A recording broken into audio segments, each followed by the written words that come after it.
After my long journey, I finally stood on the threshold of enlightenment.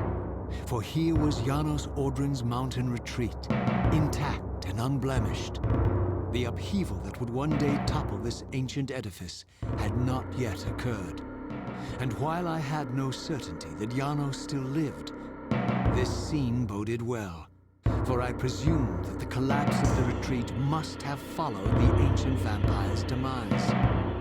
There was only one obstacle: how to reach the balcony suspended at that maddening height, so far beyond my reach. For this was the architecture of winged creatures. The tattered ruins of my wings were of no use. I would need to devise some other means into that mountain.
mountain's interior was hollow, I discovered, and graced with soaring architecture unique to its creators.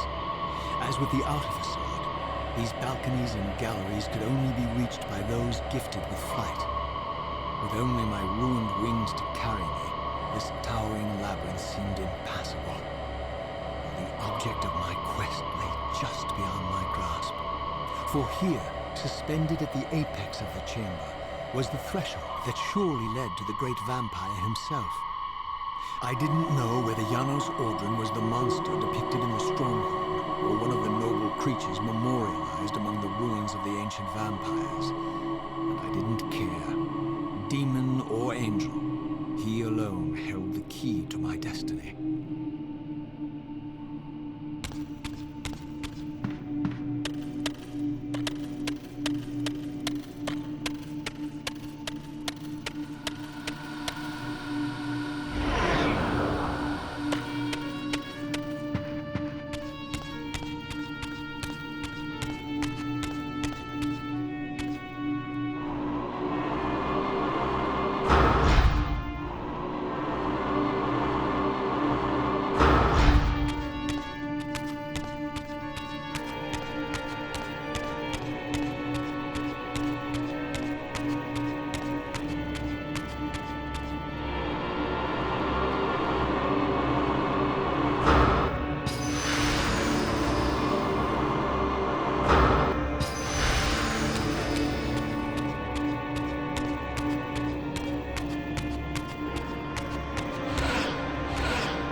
Janos Audron? It is heartening after all these years to hear my name spoken without contempt. Raziel? My child, what have they done to you? I have been dragged through hell and back. All it seems to reach this moment. But I don't yet know why. For thousands of years I have waited, alone here, losing faith. At the time of the binding, 9 guardians were called to serve the pillars, and I was summoned as the 10th guardian, the keeper of the Reaver, the weapon of our salvation.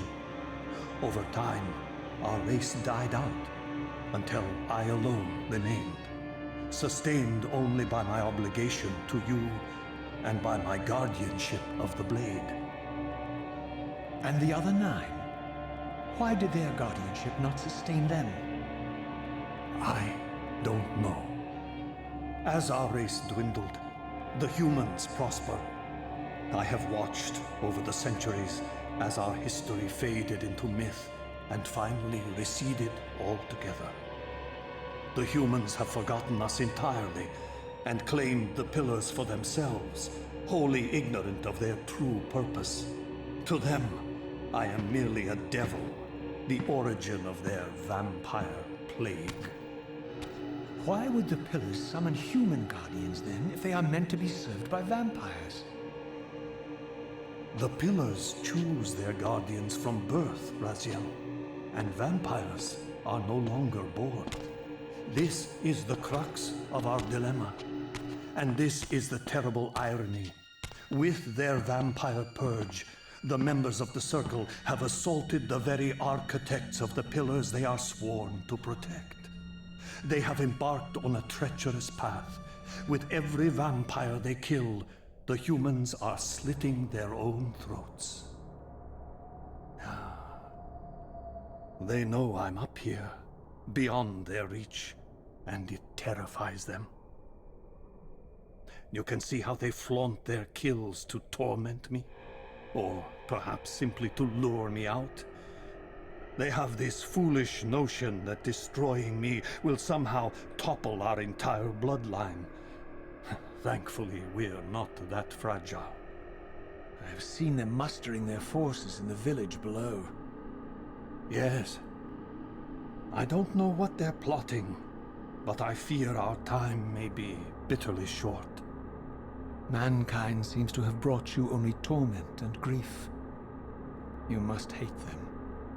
They fear what they don't understand, and they despise what they fear. But no, I do not hate them. Vorador does. He has suffered much. He cannot forgive them. Should they be forgiven? They don't understand what they're doing. They are simply unenlightened and vulnerable to manipulation. So, it's all true then, what Kain and Vorador have told me. I really am some kind of unholy vampire messiah. Unholy? No. Messiah, perhaps. I don't like that word. It smells of martyrdom. Raziel, your role in this world's destiny is more crucial and more benevolent than you've allowed yourself to believe. Your journey will not be easy. Dark powers are allied against you. But I think you already know this. You appear to have been cruelly tested. The binding must be secured, Raziel. The pillars are the lock. And the Reaver is the key. Yes. The Reaver is here. Why do I feel nothing? The most formidable weapon ever forged by our swordsmiths. They infused the blade with vampiric energy, empowering the Reaver to drain our enemies of their precious lifeblood. As Janos presented the blade, an inexplicable sense of dread crept over me, more palpable than anything I'd felt before. I I was at once horribly repelled by the sword, and yet irresistibly compelled to touch it, to take it up. Please, take it away from me.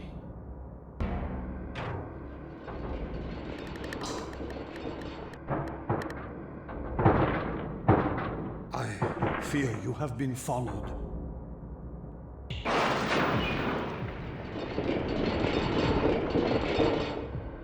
You must save yourself, Raziel. Janos! No!